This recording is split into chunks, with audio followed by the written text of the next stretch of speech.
It's the voice of Indiana County, WCCS 101.1 FM and AM 1160. Our conversation with Jim Carroll, the director of the White House Office of National Drug Control Policy, is brought to you by Marcus & Mack, a law firm representing injured people. You know, sometimes we get those Santa trackers so we know where Santa is on his way from the North Pole to Indiana. Jim is somewhere between Breezewood and Bedford right now. Good morning. Good morning. It's so great to be on, Todd. And we are en route, but I don't think I have quite the entourage of Santa these days. And I think that 8 tiny reindeer on the turnpike would not be a really good idea. So you are... No, that would be a scary sight. You are on your way to Indiana today, where you're actually going to make an appearance at Indiana County Children and Youth Services and talk about drugs, the effect of drugs, and in particular, the effect of drugs on families. And foster families step up, grandmas and grandpas step up. When families get caught in the cycle of addiction, it can be a devastating thing, and it takes a family to raise a child or two, doesn't it? Yeah, I mean, especially in these situations, where a parent, and today we're really sort of focusing on moms, but where a parent has an addiction, the impact that it has, not just on the children, but the extended family. And so this has been one of the key initiatives of President Trump and really the First Lady. And, I've been with the First Lady. I was with her about 3 weeks ago, I guess. And we toured, a facility like this. We're really targeting, getting help to these women who, are so desperately trying to break the cycle of addiction. She is really concerned about that, isn't she? That's been one of her major causes. It really is. I mean, she's not just the First Lady. She's, the first mother. And, she has a teenage issue. I talk with her frequently about it. I have the honor, of being the principal drug advisor to the president. So what that means, for the First Lady and her signature campaign of Be Best, this is an integral part of it. And so, I'm very blessed to have the opportunity to work closely with the First Lady and see her compassion and commitment to this issue as well. And so it's great to be in Pennsylvania. I come to Pennsylvania a lot over the 4 years that I've served in this administration because there's actually a lot of things going right in Pennsylvania. There really are, and people, need to know that. And so the commitment, the passion for each other, not just for the Steelers, not just for the Pirates. I heard you talking about that, but, really more importantly for each other. And so, it's great to be here. This is a nonpartisan issue. President Trump, is committed to it. But there's also great folks in Pennsylvania. And I have to give a shout out to your state health director, Rachel Levine. I've been to many events with her over the years. And, she is committed to working on this issue in a bipartisan fashion. She's been able to work with us and work with me on the issues here and bringing resources from President Trump and from the White House, from the administration, right here to Indiana, but really throughout Pennsylvania. Yeah, one of the interesting things about Dr. Levine is that's somebody in charge of the Department of Health who has the medical background that can react very quickly when situations come up, and things change very rapidly, especially in this day and age. It really does, but she's a good advocate for the folks in Pennsylvania, and so it's great, to be able to work with, with this president who approaches this issue and, forget a bipartisan issue and a nonpartisan issue. Mm-hmm. There are no party lines here. The president is committed, to working hard. Under President Trump, for the first time in 29 years, we had a reduction in the number of folks across America that are dying of a drug overdose. And that's true here in Pennsylvania. We've made a commitment under President Trump to work hard in these communities that have been hit and really just devastated by these poisons. And it dropped in Pennsylvania. Like I said, first time in 29 years. And sadly, though, Todd, that was before COVID. Mm-hmm. And now, with COVID, one of the ramifications that we're seeing in the isolation, the stress, the depression is a more relapsing. And I'm really concerned because the preliminary data indicates that it looks like overdoses are going back up. But we know what to do. We can work, with Dr. Levine. We can work, Todd, with you on getting the message out and getting back to a place where we're not losing our family members. Yeah, we've talked with Vince Mercuri from the Open Door about just that topic. Tell me about your plan today for Indiana County Children and Youth Services and your meetings with folks here in Indiana. Yeah, it's great. And this is, it is a perfect example of what my office does, because we're meeting with folks obviously on the treatment side and, getting help to parents and to pregnant mothers who are trying to break that cycle. And that's part of my responsibility.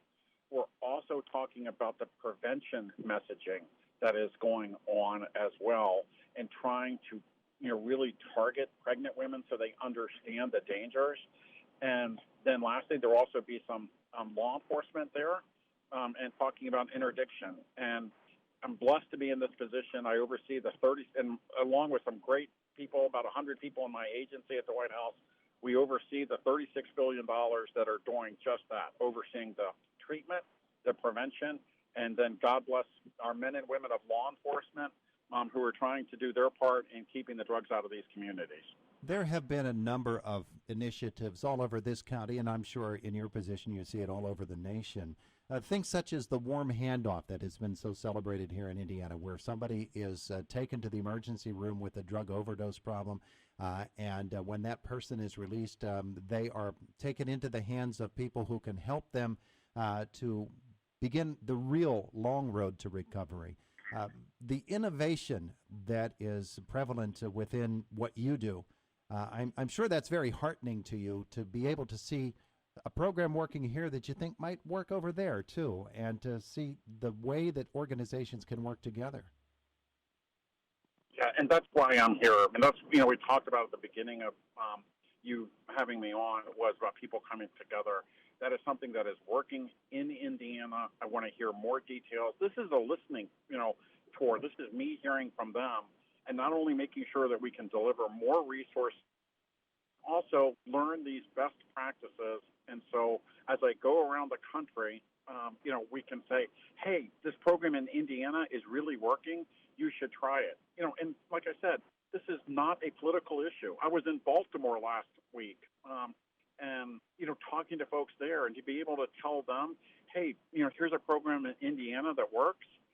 They want to hear that. They don't want to just hear about Ravens versus Steelers. They want to hear about something substantive. Yeah. We were talking yesterday about your coming to Indiana, and we had an interesting note from one of our listeners who said, maybe you should ask him about marijuana and Pennsylvania's efforts to legalize marijuana, and where that fits into the equation of is it a gateway drug? Does it lead to more addiction? Does it have the possibility of impacting us in other negative ways that we really aren't aware of right now? And the regulation, should Pennsylvania join so many other states in legalizing marijuana, and what a difficult question that would be. Yeah, it really is a difficult question, Todd. But, the federal law is clear when they set up my agency that I am required by law to oppose any attempt, to, federally legalize marijuana. And what we do know is something that you just mentioned, which is what are the impacts? And the Surgeon General, we work very closely with Dr. Adams, who's just a rock star. He put out an advisory on using marijuana and the negative impact on a developing brain. And what the evidence shows is that it has a negative influence. It permanently alters the brain for kids up through the age of 25 that is essentially irreversible. And so he put out an advisory on the developing brain, and sadly, like we're talking about today, put out an advisory for pregnant women and use of marijuana because of the harmful impact on the fetus that she's carrying. And so, that's a sad issue. There was a sort of a secret shopper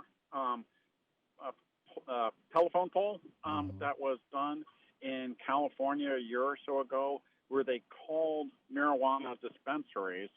And it was a woman that called and pretended to be pregnant and said, I have morning sickness. Do you have anything?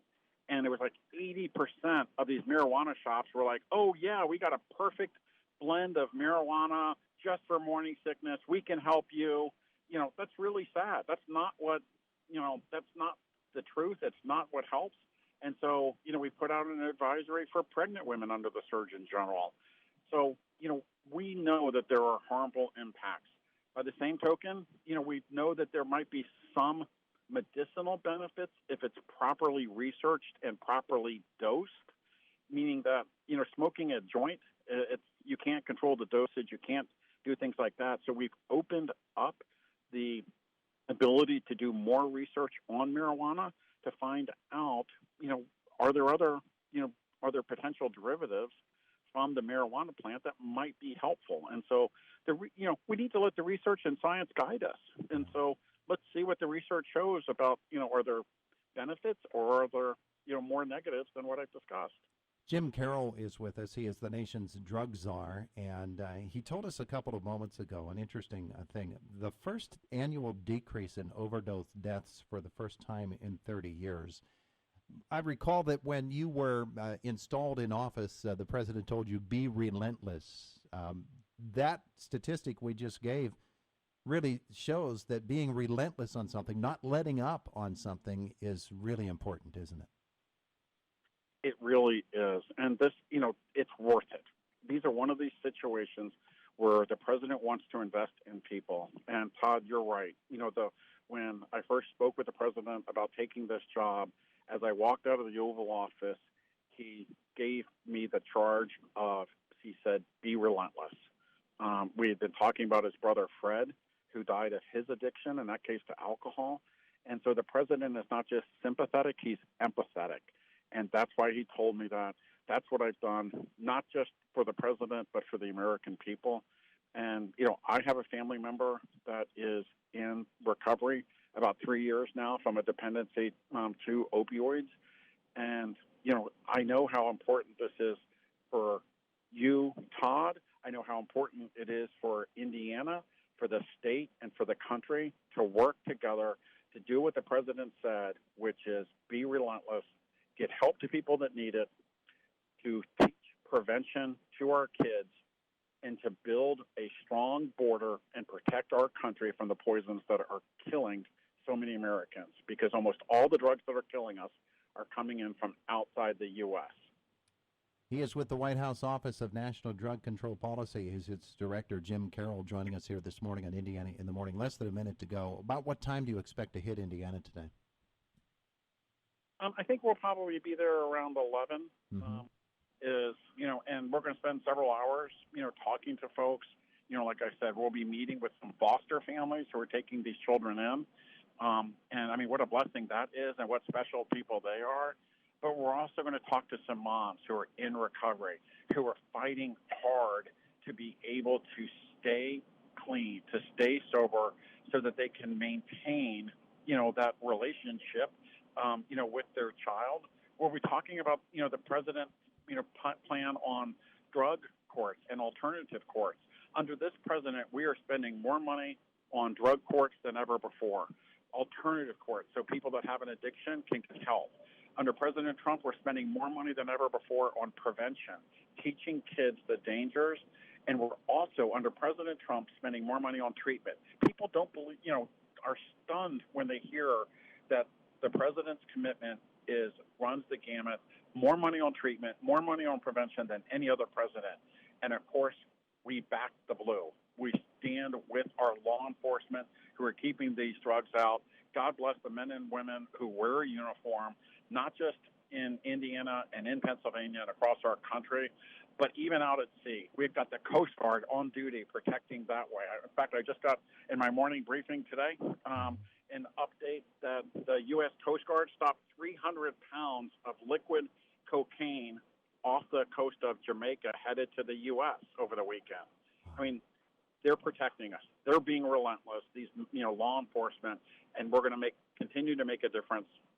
And Todd, I hope you'll be part of that plan to help spread the gospel about the dangers. And I want to mention one website that we launched.